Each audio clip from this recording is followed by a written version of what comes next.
I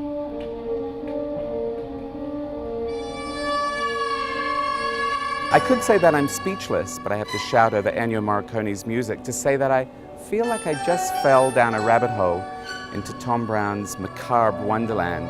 It was scary and mythological, and because it was a fashion show, it was also full of some pretty incredible clothes. You know, it was more imagery than it was the intellectual approach of it being mythological or what.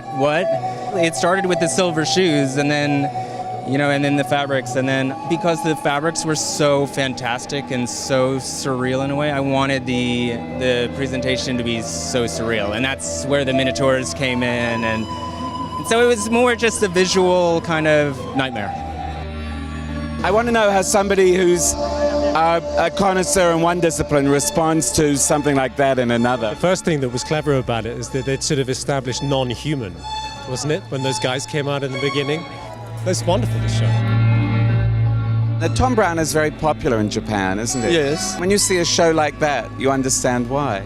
The presentation itself is a kind of a pop art presentation, but carefully watching the clothing itself, this is the most wearable clothing we found out.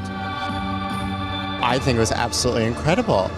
Clearly one of the most spectacular, in the true meaning of that word, shows we've seen in Paris. And I think it's actually quite a true and quite a almost dangerous suggestion that all of the preppy totems that we've accepted as such blasé, vanilla, not even worthy to be noticed, are in fact as stylized as anything from another planet.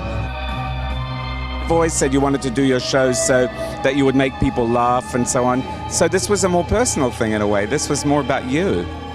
Oh, the shoes were very much about me.